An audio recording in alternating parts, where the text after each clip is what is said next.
اللہ رب العزت نے ہم سب کو تھوڑی دیر کے لیے اس دنیا میں بھیجا ہے. نہیں تھے اور پھر اللہ تعالیٰ نے یہاں اس دنیا میں ڈال دیا اور کچھ دنوں بعد یہاں نہیں ہوں گے. ایک تھوڑی سی مدت ہے، اس کے بعد پھر بہت لمبی ہمیشہ ہمیشہ کی زندگی ہے، اور اس کا سارا مدار، سارا تعلق یہ جو تھوڑا سا وقت ہے اس کے ساتھ ہے. اگر یہ پیدائش سے لے کے موت تک کا وقت صحیح گزرا، اور پیدائش کے بعد 15 سال تو ایسے گزر جاتے ہیں،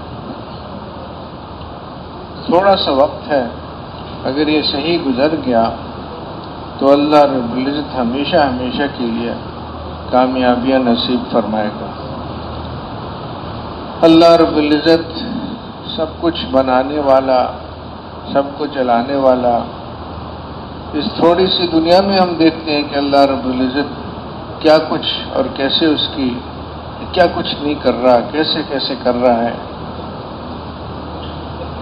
جیسے ہمارے بڑے کہتے تھے کہ اللہ کے کارنامے، آسمان ہے، زمین ہے، بڑے پیمانے پہ بڑے بڑے کارنامے، اسی طرح چھوٹے پیمانے پہ بڑے بڑے کارنامے. یہ چونٹی ہے، اب کہاں کھاتی ہے، کہاں ہضم ہوتا ہے، کیا نظام ہے، عجیب چیز ہے. اور کتنی اربوں چوٹیاں ہیں ساری دنیا میں. ایک طرف چھوٹی چھوٹی چیزیں ہیں اور ایک طرف بڑی بڑی چیزیں. کہ ایسا فرشتہ کہ اس کے سر پہ ساری دنیا کا پانی، سمندروں کا، نہروں کا، تالابوں کا سب جمع کر کے اس کے سر پہ ڈال دو تو ایک قطرہ نیچے نہ گرے. وہ سر کتنا بڑا اور پھر سارا جسم کتنا بڑا، اور اللہ کے سامنے کچھ نہیں. بنایا اللہ تعالی نے اس کو، ایسے کئی بنا دے. اور یہ سب کچھ کرا کے یہ دنیا ہے ہی چھوٹی. ہمارے اس کو سمجھایا جاتا ہے کہ کہتے ہیں کہ جیسے ماں کے پیٹ کے اندر کسی بچے کو بتاؤ ابھی ایک بہت بڑی دنیا میں تم جانے والے ہو، اور بہت لمبی چوڑی ہے، تو وہ کہے گا، پیٹ میں 10 چکر لگا کے کہے گا کہ اتنی بڑی. اس کو کیسے سمجھائیں؟ عقل ہی اتنی سی ہے، تجربہ ہی اتنا سا ہے، اس کو بہرحال نہیں سمجھ میں آ سکتا. اور بات بالکل سچی ہے. ہوتا ہے نا، آدمی کہتے ہیں میری تو سمجھ میں نہیں آ رہا، میری تو سمجھ میں نہیں آ رہا سے اتنا پتہ چلا کہ میری سمجھ ہی تھوڑی ہے. یہ تھوڑی ہے کہ وہ چیز نہیں ہے. تو آخرت میں اللہ رب العزت وہ جو آخرت کی زندگی ہے اس میں یہ زندگی بہت چھوٹی معلوم ہوگی. اور طرح طرح سے سمجھایا گیا کہ پہلا دن 24 گھنٹے کا دن ہوتا ہے، تو پہلا وہ جو 24 گھنٹہ ہے آخرت کا، وہ قیامت کے دن 50,000 سال کا. تو اب یہ 100 سال کی زندگی بھی مل گئی تو کیا ملی. تو یہ تھوڑی سی زندگی اگر صحیح گزر گئی تو اس کا پھر ہمیشہ ہمیشہ پر اس کا اثر ہے. اور خدا نخواستہ اگر جب اس زندگی سے نکل رہے ہیں اور وہ لے کے نہیں جا رہے جو اللہ رب العزت ہم سے چاہتا ہے، تو پھر ہمیشہ ہمیشہ کے لیے مصیبت ہے. تھوڑا سا وقت ملا ہے، اور کس کام کے لیے ملا ہے؟ آدمی ایمان سیکھے، عمل سیکھے. اس لیے نہیں ملا کہ مال جمع کر لے، بڑا بادشاہ بن جائے، تجارتوں میں کمال تک پہنچ جائے، ایجادات میں کمال تک پہنچ جائے. لوہے کو ہوا میں اڑا دیا اور مٹی سے کیا کچھ نکال لیا. یہ ساری چیزیں ایسی ہیں کہ لے کے نہیں جائے گا آدمی. اور اللہ رب العزت نے ہمیں دنیا میں اس لیے بھیجا کہ کچھ لے کے آؤ.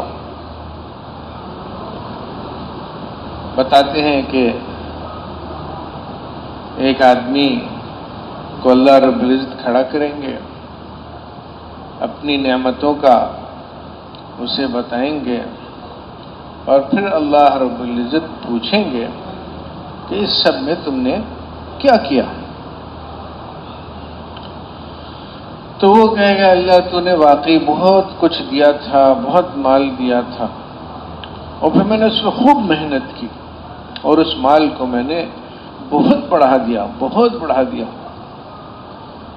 تو اجازت دے میں واپس جاؤں اور وہ سارا مال لے کے آ جاؤں تیرے پاس۔ تو وہ ظاہر ہے کہ اس کا یہ بات ہی اس کی بے تکی ہے، مال وہاں سے یہاں سے وہ وہاں نہیں جائے گا۔ جتنا بھی مال جمع کر لیا، اللہ تعالیٰ نے دنیا میں ایسی چیز پر محنت کے لیے نہیں بھیجا تھا جو یہیں رہ جائے گی۔ ایمان اور عمل، اللہ رب العزت کی ماننا سیکھ لے آدمی اور پھر ماننے میں لگ جائے۔ اب یہ وہ چیزیں ہیں کہ دنیا میں تو شکل ان کی نظر نہیں آتی،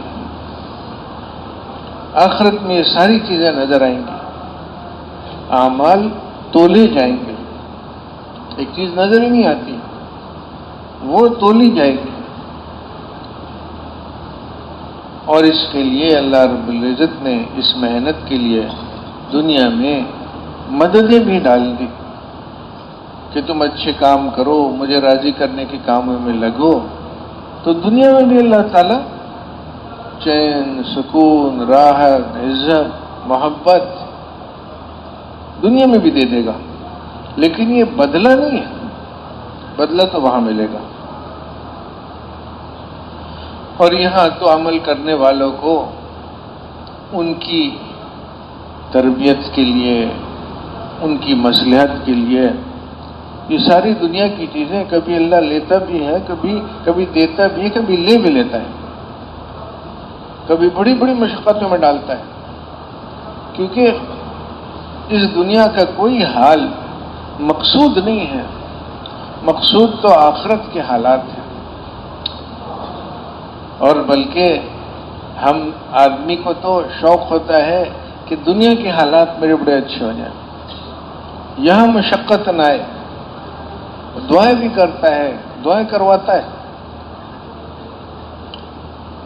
لیکن جو اس انسانیت کے سب سے بڑے اور اللہ کے ہاں سب سے زیادہ محبوب، جن کی اللہ کے ہاں سب سے زیادہ مقام ہے،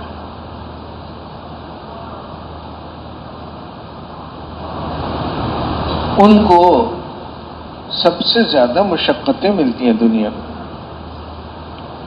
کہ سب سے سخت آزمائشیں انبیاء علیہ السلام پر آتی ہیں۔ پھر جو لوگ انبیاء علیہ السلام جیسے ہوتے ہیں ان پہ بھی ان جیسی مشقتیں آتی ہیں، پھر جو ان دوسروں کے جیسے ہوتے ہیں ان کو بھی اس سے تھوڑی کم مشقتیں آتی ہیں۔ اس لیے فرماتے بھی ہیں، یہ بھی کہا گیا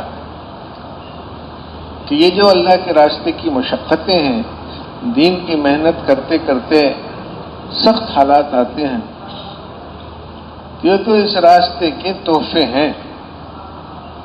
اللہ تعالیٰ کی طرف سے کسی کو اللہ کے راستے میں مشقت نصیب ہو تو اللہ تعالیٰ نے اس کا اکرام کیا ہے۔ ہم کہتے ہیں کہ اللہ کے راستے میں گئے، ایک دکان تھی اب دو ہو گئی، دیکھو کیسا اللہ نے فضل فرمایا۔ بے شک اللہ نے فضل فرمایا، بہت کمزور ہیں، بہت محتاج ہیں، اللہ رب العزت کی ایک ایک نعمت کی قدردانی تو ضروری ہے، لیکن وہ ہر ایک کی اللہ رب العزت ہر ایک کی پر وہ نعمتیں دیتا ہے کہ جس کو وہ سنبھال سکیں۔ چھوٹا بچہ ہے، بھانجا بھتیجا، بیٹا بیٹی، ہاتھ میں کوئی مٹھائی ہے تو کئی دفعہ کرتے ہیں بڑے اس طرح کہ بیٹا جی مٹھائی تو دو، مٹھائی تو دو۔ اب وہ جو بڑا چھوٹے سے مٹھائی مانگ رہا ہے اس لیے تو نہیں مانگ رہا کہ میں لے کے کھا جاؤں، کہ مجھے بھوک لگی ہوئی ہے۔ وہ جو مٹھائی بچے سے مانگ رہا ہے، موقع دے رہا ہے بچے کو کہ دکھا دے کہ اس کو مجھ سے کتنی محبت ہے۔ اب وہ بیٹا بیچارہ اس کو مٹھائی ہی سمجھ میں آتی ہے، ہلکی پھلکی محبت ہوتی بھی ہے بڑوں سے، لیکن ہمت کر کے ڈرتے ڈرتے کہتا ہے چاچو ابا جی یہ لے لیں، تو باپ اس موقع اسی وقت خوش ہو جاتا ہے۔ ابھی واپس نہیں دی مٹھائی، ابھی اس نے جب پیش کی بس اسی وقت اس کا دل اس بچے سے محبت سے بھر جاتا ہے کہ واہ واہ ابا شاباش بیٹا۔ وہ کہتا ہے لے لے، نہیں نہیں نہیں بیٹا تو رکھ، میں کیا کروں گا اس سے۔ پھر اس کی مرضی کی چیز وہی مٹھائی ڈبہ پورے خرید کر اس کو دیتا ہے کہ بیٹا یہ رکھ تو، اور وہ ڈبہ بھی کوئی ایسا اہم نہیں ہے۔ اس بچے نے جو ایک مٹھائی کا ٹکڑا باپ چاچا کے سامنے رکھا تو اس کو کیا ملا؟ اس نے اپنی محبت اپنے بڑے کو دکھا دی، اور اب وہ بڑا اس سے محبت کرے گا۔ اس محبت کے اندر بہت کچھ چھپا ہوا ہے۔ اتنی سی بات نہیں ہے کہ اس نے ایک مٹھائی دی تو باپ نے اس کو ڈبہ مٹھائی کا دے دیا، برابر سرابر ہو گیا معاملہ، اس نے بھی دیا اس نے بھی دیا۔ نہیں، اس نے مٹھائی کا ٹکڑا ایک پکڑایا، دیا اور واپس کر دیا گیا اس کو۔ پھر وہ جو محبت ہے باپ کے دل میں، چچا کے دل میں، اب وہ سالوں تک یاد رکھے گا کہ اس بچے کو مجھ سے محبت ہے، میں نے اسے مٹھائی مانگی تھی، اس کو بڑی پسند تھی، لیکن دیکھو اس نے میرے لیے رکھ دی میرے سامنے۔ تو اب جو کئی فیصلے ہوں گے، کپڑے خریدنے ہیں، کتابیں خریدنی ہیں، اس مدرسے میں جائے، اس اسکول میں جائے، بڑا ہوگا، جگہ جگہ ضرورتیں ہوں گی اس کی، اور جگہ جگہ وہ بڑا کہے گا کہ اس بچے کو مجھ سے محبت ہے، اس کا کام اچھا ہو، پہلے ہو، زیادہ ہو۔ لیکن وہ جو کام اچھے ہو رہے ہیں، پہلے ہو رہے ہیں، زیادہ ہو رہے ہیں، وہ بھی اصل نہیں، اصل وہ اس کے بڑے کے دل میں آ گئی یہ بات کہ اس کو مجھ سے محبت ہے، یہ خزانہ ہے، سارے خزانوں سے بڑا یہ خزانہ ہے۔ جو کچھ باپ اس کو دے گا، چچا دے گا، وہ تھوڑا ہے اس خزانے میں سے، خزانہ بہت بڑا ہے۔ کہ جب بچے کی محبت کا باپ کو پتہ چلتا ہے تو یہاں تک بھی پہنچتا ہے کہ اپنی جان دے دیتا ہے اس کے لیے کہ نہیں نہیں میرا بچہ۔ اب یہ تو مثالیں ہوتی ہیں سمجھنے سمجھانے کے لیے، اللہ تو بہت بڑا، اللہ رب العزت کی محبت بہت بڑی چیز، وہ نصیب ہو گئی تو اب اس کی جو چھوٹی چیزیں ہیں وہ بھی ہمارے لیے بہت بڑی ہیں۔ کہ حضرت سعد رضی اللہ تعالیٰ عنہ، سعد بن ابی وقاص، احد کی جنگ میں جب ایسا ایک معاملہ نے پلٹا کھایا اور اللہ نے صحابہ کرام کی تربیت اور پھر ہمارے سبق کے لیے شکست کی شکل پیدا کی، صحابہ کرام بکھر گئے، اچانک ایسا حملہ ہوا کہ پاؤں اکھڑ گئے۔ تو حضور صلی اللہ علیہ وسلم کی تلاش میں اب وہ مشرکین کی کہاں ہیں، اور وہ کسی نے ان کو دیکھ لیا، جان ان کی خطرے میں، ویسے تو خطرے میں نہیں تھی لیکن یہ سارے ایک حالات بنے۔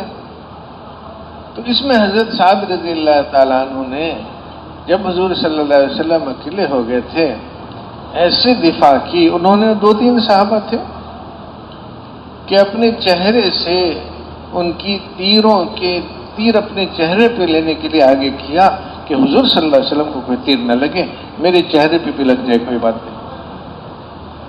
اور ایسے اب وہ حضور صلی اللہ علیہ وسلم نے اس موقع پہ خوش ہو کے اللہ تعالیٰ سے حضرت سعد رضی اللہ تعالیٰ عنہ کے لیے یہ مانگ لیا کہ اے اللہ، جب سعد آپ سے کوئی دعا کیا کریں تو آپ قبول کر فرمائے لیا کریں بس۔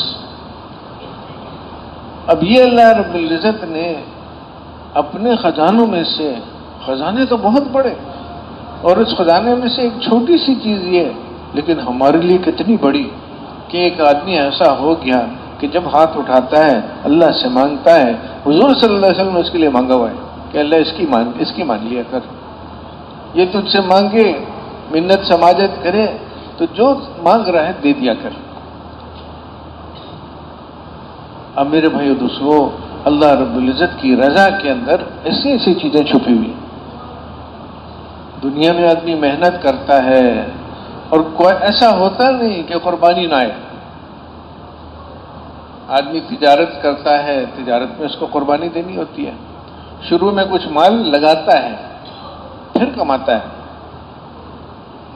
زمیندار شروع میں دانہ زمین میں پھینک دیتا ہے، مٹی میں ملا دیتا ہے، لیکن یہ کہ 2 بوری ملائی 200 بوری کمائی،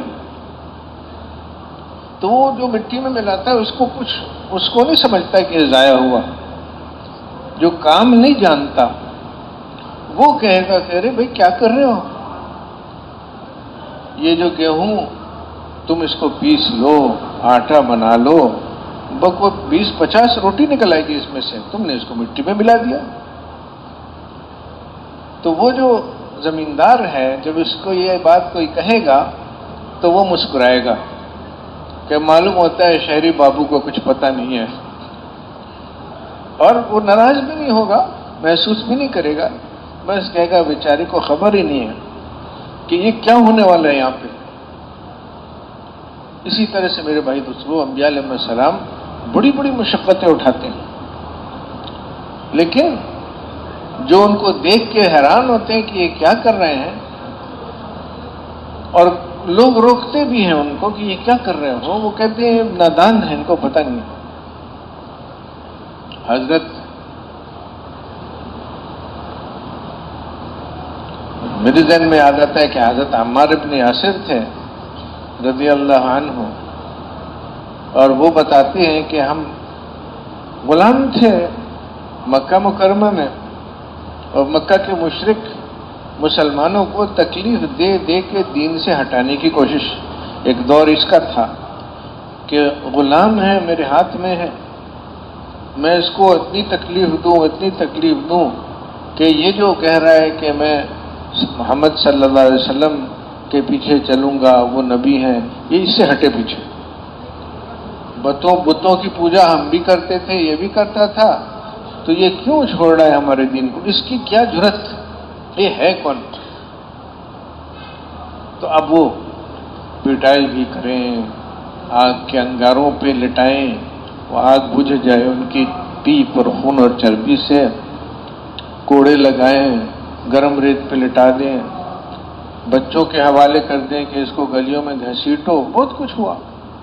اور جو کچھ ہوا ہمیں تو تھوڑا سا اس کا پتہ ہے، جو کتابوں میں آیا، جو حدیثوں میں آیا، وہ تو روز پتہ نہیں کیا کچھ ہوتا تھا۔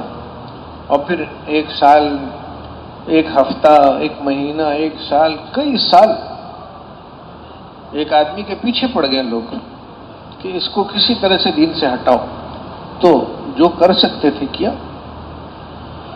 تو حضرت عمار رضی اللہ عنہ حضور صلی اللہ علیہ وسلم کی خدمت میں حاضر ہوئے۔ حضور صلی اللہ علیہ وسلم ایک چادر رکھے ہوئے بیچ میں خانہ کعبہ سے ٹیک لگائے بیٹھے تھے، تو حضرت عمار کہتے ہیں کہ ہمیں تکلیفیں تو روز دی جاتی تھی، لیکن اس دن مشرکین نے حد ہی کر دیا۔ تو اس حال میں میں حضور صلی اللہ علیہ وسلم کی خدمت میں آیا اور میں نے عرض کیا کہ اللہ کے رسول، اب اللہ کے رسول ہیں، نبی ہیں، یقین ہے، تو میں نے عرض کیا کہ اے اللہ کے رسول، آپ ہمارا دیکھتے نہیں ہم کس حال میں، آپ ہمارے لیے اللہ سے دعا نہیں کرتے، اللہ سے مدد نہیں مانگتے۔ تو یقین کی بات تھی کہ حضور صلی اللہ علیہ وسلم ہاتھ اٹھائیں گے، یہ سب کچھ بدلے گا۔ تو حضور صلی اللہ علیہ وسلم تسلی بھی دلا سکتے تھے کہ عمار گھبراؤ، یہی عمار بعد میں بڑا مال آیا، اور روم کا مال، فارس کا مال، اور بڑا ان کا مقام ہوا۔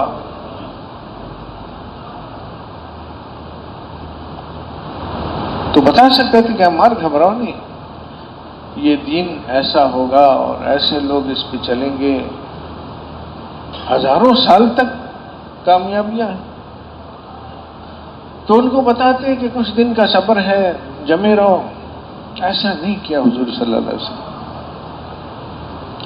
بلکہ وہ ٹیک لگائے ہوئے تھے، سیدھے ہو کے بیٹھ گئے اور بتانا شروع کیا کہ پچھلوں نے یہ جو تم جس چیز کی کوشش میں لگ گئے کہ اللہ ساتھ ہو جائے، اللہ راضی ہو جائے، آخرت بن جائے، دین میرے اندر ساری دنیا میں پھیلے، اس چیز میں جو تم میرے ساتھ چلے ہو، تو اس راستے پہ جو گزرے ان پہ کیا کچھ نہیں گزری۔ ایک آدمی کو گڈھا کھود کے گڈھے میں اتارا جاتا، کیوں بھاگ نہ سکے؟ مٹی پوری کر دی جاتی کہ ہل نہ سکے، پھر پیشانی پہ آرا رکھ کے، آرا جیسے آگے پیچھے کر کے کاٹا جاتا ہے، اس کے جسم کو دو ٹکڑے کیا جاتا اور وہ جمع رہتا۔ یہ بھی حضرت عمار رضی اللہ عنہ کو جمانے کے لیے کہہ رہے ہیں، لیکن جمانے کا طریقہ کیا ہے کہ اور مشقتیں انہوں نے برداشت کی، لوہے کی کنگھیوں سے کھال اور گوشت ہڈی تک سب کچھ اتار دیا گیا۔ پھر اگلی بات جو فرمائی، تم جلد بازی کرتے ہو کہ جو محنت کر رہا ہے، محنت کے زمانے میں اس کو تو تیار ہونا پڑے گا کہ اب جو آئے گا اس کو برداشت کریں گے، لیکن مجھے اپنا کام پورا کرنا ہے۔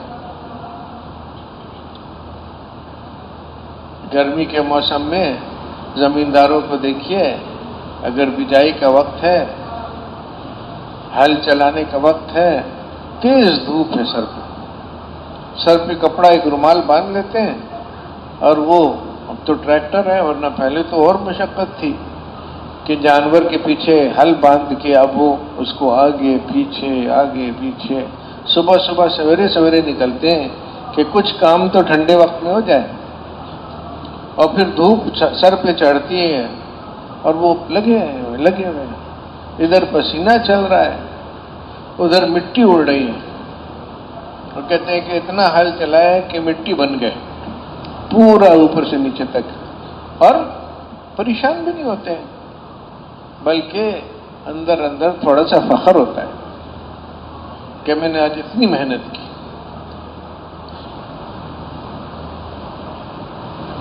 کیونکہ آگے پر نظر ہے، جلد بازی نہیں ہوتی یہاں پہ، محنت کے زمانے میں محنت ہوتی ہے، کیونکہ آگے امید لگے ہوئی ہوتی ہے کہ اب جب یہ سب ہوگا اور میں نے اتنا مٹی پر اتنی محنت کی، اتنا اس کو نرم کیا، فصل بھی دگنی ہو جائے گی۔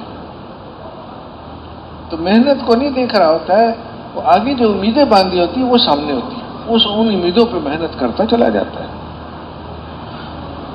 تو حضور صلی اللہ علیہ وسلم نے امت کو آخرت کی امید پہ چلایا، اور دنیا میں بھی اللہ نے دیا، فضائل بھی سنائے دنیا کے لحاظ سے بھی کہ اللہ رب العزت تمہیں چین دے گا، سکون دے گا، عزت دے گا، محبت دے گا۔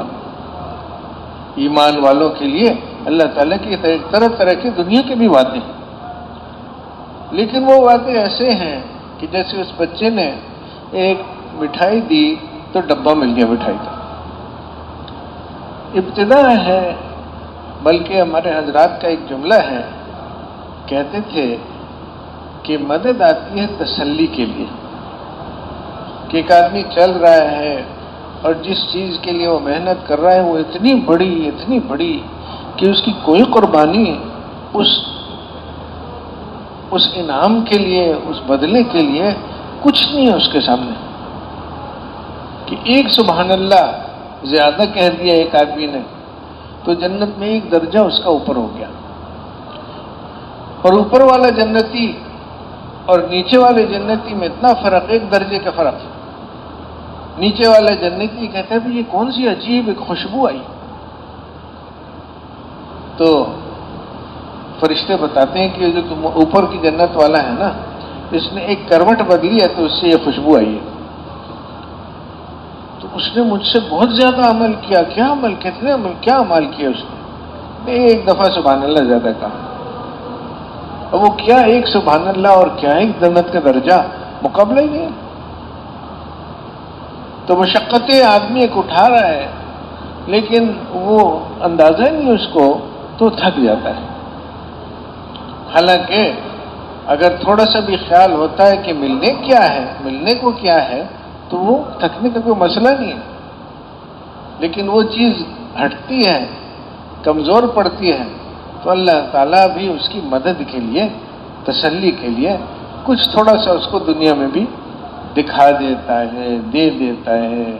کسی کو خواب آ گیا، کوئی پیاسا تھا، زمین سے کچھ نکل آیا، بنجر زمین ہے، اوپر سے وہ بادلوں سے بارش ہو گئی، برکتیں ہیں، بدلہ نہیں ہے، بدلہ تو وہاں ہے، بدلے پہ نظر جمی رہے، اس کے لیے حضرت حضور صلی اللہ علیہ وسلم نے حضرت عمار رضی اللہ تعالیٰ عنہ کو یہ دنیا کی چیزوں کا نہیں بتایا، جمے رہو بس، جو اللہ دے گا وہ بہت بڑا ہے۔ جب انصار مدینہ، اس وقت تک حضور صلی اللہ علیہ وسلم مدینہ منورہ ہجرت نہیں کی تھی، مینا میں جمع تھے، اور وہ طلب تھی ان کی کہ حضور صلی اللہ علیہ وسلم اب ہجرت فرما لیں۔ حضرت عباس رضی اللہ عنہ اس وقت تک مسلمان تو نہیں تھے، لیکن چچا تھے، اور جیسے چچا کو بھتیجے سے محبت ہوتی ہے، تو ان کو فکر تھی کہ یہ لوگ لے کے جا رہے ہیں۔ اب مدینہ منورہ والے زمیندار لوگ تھے، مکہ مکرمہ والے ان کو بہت کم سمجھتے تھے، کیونکہ مکہ مکرمہ والے تلواروں سے، اپنی تلواروں پہ گزارا کرتے تھے، لڑ بھڑ کے کام کرتے تھے، تو کہتے تھے یہ کیا، ان کو کیا پتا، مکہ مکرمہ والوں کا یہ انداز تھا۔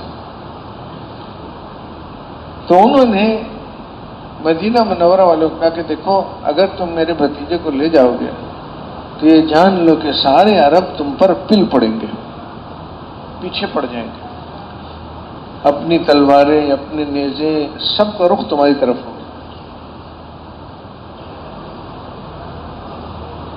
تو اس وقت بھاگ تو نہیں جاؤ گے، تم لوگ کو تو جنگ کا پتہ نہیں ہے، ہمیں پتہ ہے کیا ہوتا ہے، کوئی یتیم ہو رہا ہے، کوئی بیوہ ہو رہی ہے، کسی گھر میں ایک، کسی میں دو مر رہے ہیں، تو برداشت کر لو گے، اس وقت بھاگ تو نہیں چلے جاؤ گے، اگر اس وقت بھاگ جاؤ گے نا تو ابھی چھوڑ دو اس کو، ابھی نہ لے جاؤ۔ اب حضور صلی اللہ علیہ وسلم کے چچا صحابہ کرام، تھوڑا سا ادب کی بات تھی کہ ہم جواب دیں، حضور صلی اللہ علیہ وسلم سے جو پوچھا تو کہا ہاں دو جواب۔ تو نے کہا رسول اللہ پہلے یہ ایک بات بتا دیجیے کہ اگر یہ ہوا، گھر گھر سے لاشیں اٹھی، بچے یتیم ہوئے، عورتیں بیوہ ہوئی، اور ہم جمے رہے، تو اس میں ملے گا کیا؟ وہی بات ہے کہ روم کی بات، فارس کی بات، وہاں کے خزانوں کی بات نہیں کی، ایک بات سامنے رکھی کہ اس میں کیا ملے گا؟ جنت، بس جنت۔ اور صحابہ کرام نے کہا بس ٹھیک ہے، پھر انہوں نے خوب ڈٹ کے جواب دیا ان کو۔ تو میرے بھائی دوستوں، کام تو آخرت کو سامنے رکھ کے کرنا ہے، اور آخرت میں سب سے بڑی چیز کیا ہے؟ اللہ کی رضا، کہ اللہ راضی ہو جائے، اس کے لیے جو کچھ برداشت کرنا ہے ہم تیار ہیں، مانگیں گے عافیت، کہ وہ جو بات آتی ہے اللہ تعالیٰ مدد کرتا ہے تسلی کے لیے، تو ہم ہیں کمزور اور ہمیں ہے ضرورت تسلیوں کی، ایسا نہ ہو بھاگ جائیں۔ یہ خطرہ رہتا ہے کہ حالات بگڑے، ہم نے تو سوچا تھا کہ ہم برداشت کریں گے، لیکن اندازہ نہیں تھا، مشکل آ گئی، تو اس لیے عافیت مانگیں گے، لیکن اپنے دل سے اس بات پہ تیار ہونے کی ضرورت ہے کہ اتنی بڑی چیز اللہ رب العزت کا راضی ہونا، جنت میں آخری نعمت ہے اللہ کا راضی ہونا، کہ سب کچھ ملنے کے بعد جب جنتیوں کو کہا جائے گا کہ اور مانگو، تو وہ کہیں گے اللہ کیا مانگے؟ خود بھی مانگا، علماء کرام سے بھی پوچھا، تو علماء بتائیں گے اللہ سے مانگ لو کہ وہ ہمیشہ ہمیشہ کے لیے تم سے راضی ہو جائے۔ آخری نعمت اللہ تعالیٰ جب اعلان فرمائیں گے تو جنتیوں کو ایسی خوشی ہوگی جتنی جنت کی ساری نعمتوں پہ خوشی نہیں ہوتی. تو وہ اللہ کی جو جنت کی آخری نعمت اللہ تعالیٰ نے صحابہ کرام کو دنیا ہی میں نصیب فرما دی. قرآن شریف میں فرما دیا کہ اللہ ان سے راضی ہو گیا اور وہ اللہ سے راضی ہو گیا. تو میرے بھائی اس کو ساری کی ساری محنت اس کی ہے کہ اللہ راضی ہو جائے. بیچ کی جتنی چیزیں ہیں وہ مفید اس وقت ہیں کہ اگر ان کی وجہ سے ہم اللہ کی رضا کے پاس پہنچے، اللہ رب العزت کی رضا کی کاموں کرنے میں قوت آئی، کاموں کے کرنے میں قوت آئی، پھر تو مفید ہے. ورنہ یہ ساری نے، اور یہ عافیت نصیب ہو گئی جس کی وجہ سے کچھ سانس ملی، حوصلہ ملا، مشقتیں ایک کے بعد ایک آ رہی تھیں، پھر کچھ اس طرح کی مدد آ گئی تو ہم اللہ کا شکر بھی ادا کریں گے. لیکن وہ جو چیز ملی ہے وہ مقصود نہیں ہے. وہ جو سفر چل رہا تھا نا، اللہ کو راضی کرنے کی کوششیں چل رہی تھی، اس میں حوصلہ مل گیا ہے، ایک اور سانس ملی، چلو اور لگاؤ اور لگاؤ، بس لگانا ہی لگانا ہے. حضور صلی اللہ علیہ وسلم نے صحابہ کرام کی اس بات پر تربیت کی کہ اللہ کو ساتھ لینے میں لگ جاؤ، اور اللہ کو ساتھ لینے میں اور جتنی چیزیں ساتھ چھوڑ جائیں پرواہ نہ کرو. ایک مرحلہ ہوتا ہے جس میں اللہ تعالیٰ لے کر آزماتا ہے اور لیتا چلا جاتا ہے اور دیکھتا ہے کہ میرا بندہ پھر بھی چل رہا ہے میری طرف، مجھے راضی کرنے کے کاموں میں لگ رہا ہے، حالانکہ یہ بھی نقصان ہوا وہ بھی نقصان ہوا. یہ مرحلہ جو جتنے اللہ سے قریب ہوتے ہیں اتنا زیادہ ان کے لیے چلتا ہے. کہ سال ہر سال یعنی یہ نہیں ہے کہ ایک مشقت آئی، سال ہر سال مکہ مکرمہ میں مشقتیں برداشت کی، لیکن وہ جو ہدف ہے سامنے کہ سارے عالم میں دین پھیلے، پیچھے نہیں ہٹنا. خود حضور صلی اللہ علیہ وسلم مکہ مکرمہ میں وہ ایک منظر بتایا. اس وقت غالباً وہ جو بتا رہے تھے وہ مسلمان نہیں ہوئے تھے.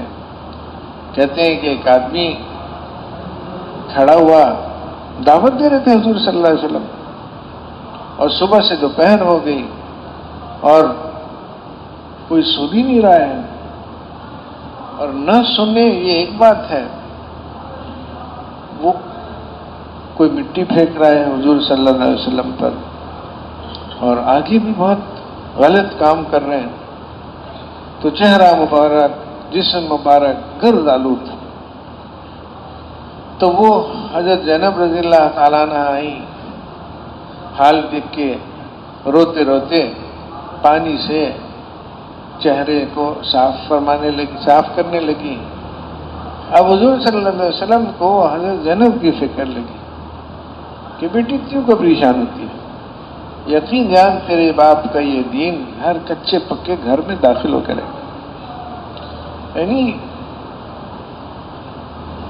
غور کرنے کی بات ہے کہ کچھ نظر نہیں آ رہا.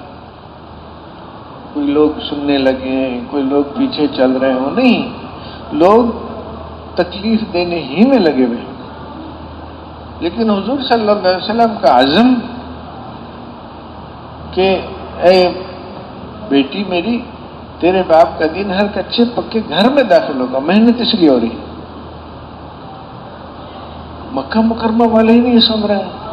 آپ کہہ رہے ہیں ساری دنیا میں سارے گھروں ہر گھر میں داخل ہوگا دین.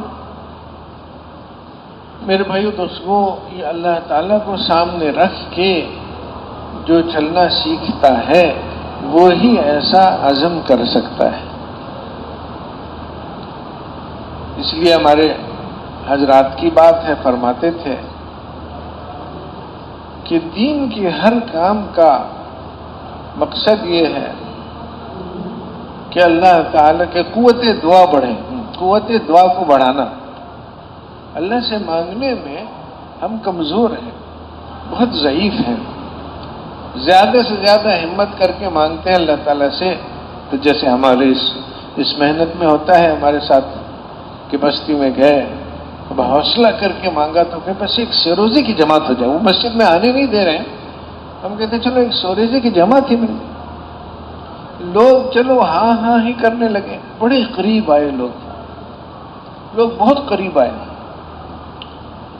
اللہ کی ہر نعمت کے ہم محتاج تو ہیں، شکر تو ہونا چاہیے، لیکن ساتھ ساتھ اللہ پر نظر بھی رہنی چاہیے۔ یہ جو ہوا لوگ قریب آئے، تو اسی جگہ یہ بھی ممکن تھا کہ اللہ کے لیے آسان تھا کہ ہر گھر سے ایک آدمی نقد نکل جائے، حالانکہ یہ اس وقت ہمیں مسجد میں نہیں داخل ہونے چاہتے رہے۔ جو اللہ پر نظر رکھ کے کام کر رہا ہے وہ تو کہہ رہا ہے کہ اللہ اس مسجد کو ویسا بنا دے جیسے مدینہ منورہ میں حضور صلی اللہ علیہ وسلم کی مسجد نبوی جس سطح پہ حضور صلی اللہ علیہ وسلم چھوڑ کے گئے، اس سطح پہ یہ مسجد پہنچ سکتی ہے، اللہ پہنچا سکتا ہے۔ اصل میں یہ جو بات آتی نا کہ ہم کہاں، ہماری کیا محنت، بے شک ہم بالکل کہیں نہیں، کسی لائق نہیں، اور ہماری محنت کے لیے لفظ محنت استعمال کرنا بھی مشکل ہے، اور یہ واضح بات ہے۔ ہم جن لوگوں کے پاس جاتے ہیں ان کو دین کی بات، آخرت کی بات، اعمال کی بات سمجھاتے ہیں، دکانوں پہ بیٹھے، دفتروں میں بیٹھے، واللہ عالم آدمی خود اپنے حال ہی کو جانتا ہے، لیکن دیکھنے کی بات یہ کہ وہ اپنی دکان پہ کتنی محنت کر رہا ہے، میں اپنے دین والی محنت میں کتنی محنت کر رہا ہوں۔ کسی دکاندار کو نہیں دیکھا کہ صبح کو کہتا ہے تھوڑی دیر سونا ضروری ہے، دوپہر کو تھوڑی دیر سونا ضروری ہے، کسی دفتر والے کو محنت، اچھا، اور کسی دکان والے کو نہیں دیکھا آج گرمی بہت ہے، آج تھوڑی دیر جا کے دکان پہ نا ٹھنڈے وقت میں بیٹھ جائیں گے، پھر تھوڑا آرام ہی کر لیں، بہت گرمی ہے آج۔ دکاندار تو نہیں کر رہا ہے اپنی دکان کے ساتھ یہ معاملہ۔ اب ہماری جس چیز کو ہم محنت کر رہے ہیں، کہہ رہے ہیں، وہ کیسی ہے، وہ ان کی محنت کے مقابلے میں کتنی ہے؟ تو یہ تو سچی بات ہے کہ ہم بھی کچھ نہیں اور ہماری محنت بھی کچھ نہیں، لیکن میرے بھائیوں دوستوں، وہ اس محنت میں اس لیے نہیں لگے ہیں کہ ہم کچھ ہیں اور ہماری محنت کچھ ہے، ہمیں محنت کرنی آتی ہے۔ اگر اس وجہ سے لگے ہوئے ہیں تو پھر تو بہت بڑی مصیبت میں پھنس گیا۔ جو اس کام میں اس انداز سے لگتا ہے کہ مجھے آتا ہے، میں سکھاؤں گا، میں جانتا ہوں، تو انبیاء علیہ السلام کی محنت میں ایسا آدمی اللہ تعالیٰ کے علم ہی کے بنیاد پہ چل رہا ہے، اللہ کی بردباری ہے، اللہ تعالیٰ بہت کچھ دیکھتا رہتا ہے، اور کرتا تو جب کرے گا تو اپنے وقت سے کرتا ہے۔ تو جو سمجھ رہا ہے کہ مجھے آتا ہے، میری محنت بہت اچھی ہے، وہ تو اللہ اس کو چلا رہا ہے، اللہ کرے چلتے چلتے اس کو ہوش آ جائے، ابھی تو بے ہوش ہے۔ تو اس میں کوئی شک نہیں کہ ہم کچھ نہیں، ہماری محنت کچھ نہیں، لیکن اس محنت میں اپنے اوپر اعتماد کر کے اپنی سمجھ کو کچھ سمجھتے ہوئے چلنا یہ مقصود ہی نہیں ہے، بلکہ ہم جیسے ہیں ویسے ہیں، لیکن اللہ کیسا ہے، اللہ کیسا ہے؟ کہتے ہیں دعا بھی ہے کہ اللہ میرے ساتھ وہ معاملہ نہ کر کہ جو معاملہ ہمارا حق ہے، بلکہ ہمارے ساتھ وہ معاملہ کر جو تیرا حق ہے، تو دینے والا ہے۔ تو اے اللہ سارے عالم میں سارا دین اس بستی والوں کے ذریعے پھیلے،